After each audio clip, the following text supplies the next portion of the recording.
Ésaïe, chapitre 35. Le désert et le terrain sec se réjouiront. La plaine aride exprimera sa joie et fleurira comme un narcisse.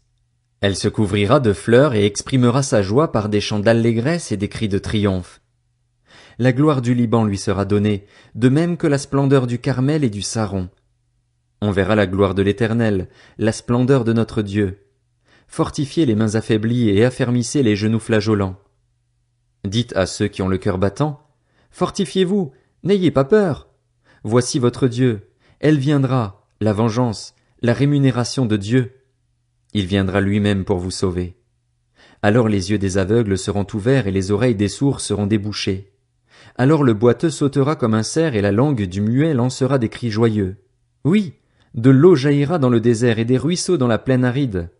La terre brûlante deviendra un étang et la terre aride se changera en source d'eau. Dans le repaire qui servait de gîte aux chacals pousseront des roseaux et des joncs. Il y aura là une route, un chemin qu'on appellera chemin de la sainteté. Aucun impur n'y passera. Il sera réservé pour eux lorsqu'ils suivront ce chemin. Même les fous ne pourront pas s'y égarer. On n'y croisera aucun lion. Aucune bête sauvage ne le gravira. Aucune ne s'y trouvera. Ce sont les rachetés de l'Éternel qui y marcheront. Ceux que l'Éternel aura libérés reviendront. Ils arriveront à Sion avec des chants de triomphe et une joie éternelle couronnera leur tête. Ils connaîtront la gaieté et la joie, la douleur et les gémissements s'enfuiront. Ésaïe, chapitre 36. La 14e année du règne d'Ézéchias, Sennachérib, le roi d'Assyrie, monta contre toutes les villes fortifiées de Juda et s'empara d'elles. Le roi d'Assyrie se trouvait alors à Lachis. Il envoya à Jérusalem, vers le roi Ézéchias, Rabshakeh avec une puissante armée. Celui-ci s'arrêta à l'aqueduc du réservoir supérieur, sur le chemin du champ du teinturier. Alors le chef du palais royal, Éliakim, fils de Hilkija, se rendit vers lui avec Shebna, le secrétaire, et l'archiviste Joar, fils d'Azaph. Rabshakeh leur annonça, « Transmettez à Ézéchias, voici ce que dit le grand roi, le roi d'Assyrie. Sur quoi repose donc ta confiance? Tu as dit qu'il fallait pour la guerre de la prudence et de la force, mais ce ne sont que des paroles en l'air. En qui donc as-tu placé ta confiance pour oser te révolter contre moi? Tu l'as placé dans l'Égypte. Tu as pris pour soutien ce roseau cassé qui pénètre et transperce la main de celui qui s'appuie dessus.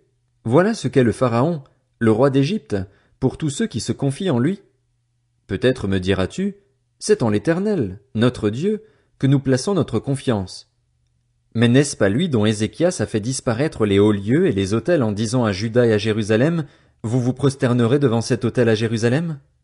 Maintenant, passe un accord avec mon seigneur, le roi d'Assyrie, et je te donnerai 2000 chevaux, si tu peux fournir des cavaliers pour les monter. Comment pourrais-tu repousser un seul chef, même parmi les serviteurs les moins importants de mon seigneur? Comment peux-tu mettre ta confiance dans l'Égypte pour les chars et pour les cavaliers? D'ailleurs, est-ce sans l'accord de l'Éternel que je suis monté contre cet endroit pour le détruire? L'Éternel m'a dit, monte contre ce pays et détruis-le. Éliakim, Shebna et Joar dirent à Rabshakeh, parle à tes serviteurs en araméen, car nous comprenons cette langue, et ne nous parle pas en hébreu. En effet, le peuple qui se trouve sur la muraille entend tout. Rabshakeh leur répondit, est-ce à ton seigneur et à toi que mon seigneur m'a envoyé dire ces paroles? N'est-ce pas à ces hommes assis sur la muraille pour manger leurs excréments et boire leur urine avec vous? Alors Rabshakeh prit position et cria à pleine voix en hébreu. Écoutez la parole du grand roi, du roi d'Assyrie. Voici ce que dit le roi. Qu'Ézéchias ne vous trompe pas. En effet, il ne pourra pas vous délivrer. Qu'Ézéchias ne vous amène pas à vous confier en l'Éternel en disant, l'Éternel nous délivrera et cette ville ne sera pas livrée entre les mains du roi d'Assyrie. N'écoutez pas Ézéchias, car voici ce que dit le roi d'Assyrie. Faites la paix avec moi, sortez de la ville vers moi, et chacun de vous mangera des fruits de sa vigne et de son figuier, chacun boira de l'eau de sa citerne. Ensuite, je viendrai vous emmener dans un pays pareil au vôtre, dans un pays de blé et de vin, un pays de pain et de vigne. Qu'Ézéchias ne vous pousse donc pas dans une mauvaise direction en affirmant « L'Éternel nous délivrera ». Les dieux des autres nations ont-ils délivré chacun son pays de la domination du roi d'Assyrie? Où sont les dieux de Hamath et d'Arpad? Où sont les dieux de Sepharvaïm? Ont-ils délivré Samarie de ma domination? Parmi tous les dieux de ces pays, quels sont ceux qui ont délivré leur pays de ma domination, pour que l'Éternel puisse en délivrer Jérusalem? Ils gardèrent le silence. Ils ne lui répondirent pas un mot, car le roi avait donné cet ordre: vous ne lui répondrez pas. Le chef du palais royal, Éliakim, fils de Hilkija, Shebna, le secrétaire, et l'archiviste Joar, fils d'Azaph, vinrent trouver Ézéchias, les habits déchirés, et lui rapportèrent les paroles de Rabshakeh. Ésaïe, chapitre 37. À l'écoute de ce rapport, le roi Ézéchias déchira ses habits, se couvrit d'un sac et alla dans la maison de l'Éternel.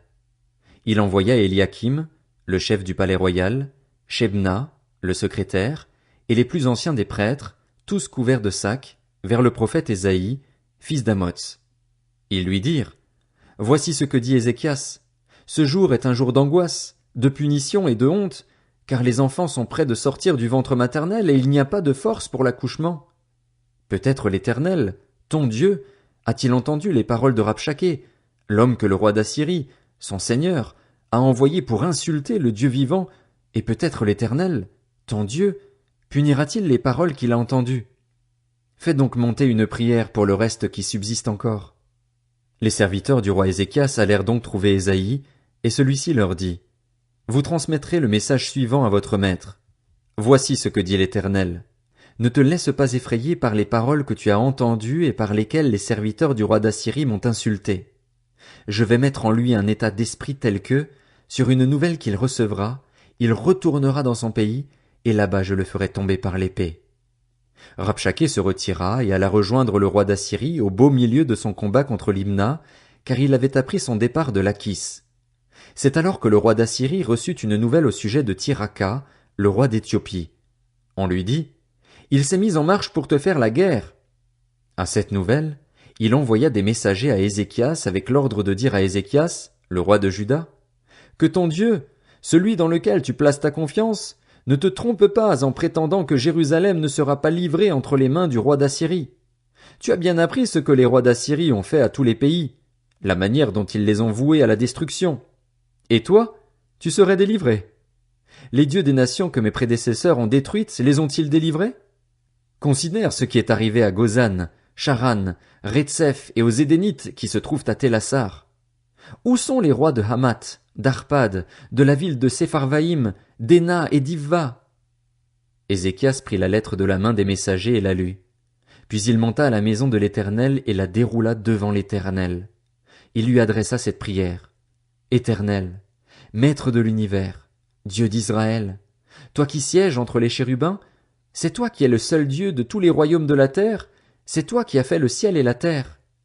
Éternel, tends l'oreille et écoute. Éternel, ouvre tes yeux et regarde. Écoute toutes les paroles que Sanchérib a envoyées pour insulter le Dieu vivant. Il est vrai, Éternel, que les rois d'Assyrie ont dévasté tous les pays et leurs territoires et qu'ils ont jeté leurs dieux dans le feu, mais ce n'étaient pas des dieux. Ils avaient été fabriqués par la main des hommes, c'était du bois et de la pierre. Voilà pourquoi ils ont pu les faire disparaître. Maintenant, Éternel, notre Dieu, délivre-nous de Sanchérib et que tous les royaumes de la terre reconnaissent que toi seul es l'Éternel. Alors Ésaïe, fils d'Amoz, fit dire à Ézéchias: voici ce que dit l'Éternel, le Dieu d'Israël. J'ai entendu la prière que tu m'as adressée au sujet de Sanchérib, le roi d'Assyrie. Voici la parole que l'Éternel a prononcée contre lui. Elle te méprise, elle se moque de toi, la Vierge, la fille de Sion. Elle hoche la tête sur toi, la fille de Jérusalem. Qui as-tu défié et insulté? À qui t'es-tu attaqué par tes paroles? Tu as lancé un regard insolent vers le Saint d'Israël. Par l'intermédiaire de tes serviteurs, tu as défié le Seigneur. Tu as dit: c'est grâce à mes nombreux chars que j'ai gravi le sommet des montagnes, les pentes du Liban. Je couperai les plus grands de ses cèdres, les plus beaux de ses cyprès, et j'atteindrai sa dernière cime, sa forêt pareille à un verger. J'ai creusé des puits et j'en ai bu l'eau. Je mettrai à sec, avec la plante de mes pieds, tous les fleuves de l'Égypte. N'as-tu pas appris que j'ai préparé ces événements depuis longtemps, que je les ai prévus dans un lointain passé? Maintenant je permis qu'ils s'accomplissent et que tu transformes des villes fortifiées en tas de ruines. Leurs habitants sont impuissants, épouvantés et pleins de honte. Ils sont comme l'herbe des champs et la tendre verdure, comme le gazon des toits et le champ avant que le blé ne soit mûr. Mais je sais quand tu t'assieds, quand tu sors et quand tu entres, et quand tu es furieux contre moi. Oui, tu es furieux contre moi et ton arrogance est montée à mes oreilles. C'est pourquoi je vais mettre mon anneau à tes narines et mon mors entre tes lèvres, et je vais te faire repartir par le chemin que tu as pris à l'aller. Voici ce qui te servira de signe. On mangera cette année ce que produit le grain tombé en terre, et une deuxième année ce qui pousse tout seul, mais la troisième année semez, moissonnez, plantez des vignes et mangez-en le fruit. Les rescapés de la communauté de Juda, ceux qui seront restés, plongeront de nouvelles racines vers le bas et porteront du fruit vers le haut. En effet, un reste sortira de Jérusalem et du mont Sion des rescapés. Voilà ce que fera le zèle de l'Éternel, le Maître de l'univers. C'est pourquoi, voici ce que dit l'Éternel à l'intention du roi d'Assyrie. Il n'entrera pas dans cette ville, il n'y tirera pas de flèches, il ne lui opposera pas de bouclier et ne construira pas de retranchement contre elle. Il repartira par le chemin qu'il a pris à l'aller et il n'entrera pas dans cette ville, déclare l'Éternel. Je protégerai cette ville pour la sauver à cause de moi-même et à cause de mon serviteur David. L'ange de l'Éternel sortit et frappa 185 000 hommes dans le camp des Assyriens. Quand on se leva le matin, ce n'étaient plus que des cadavres. Alors Sanchérib, le roi d'Assyrie, leva le camp et repartit, et il resta à Ninive. Un jour où il était prosterné dans le temple de son dieu Nisroch, ses fils Adramélec et Charetser le frappèrent de l'épée avant de se réfugier au pays d'Ararat. Son fils Esaradon devint roi à sa place.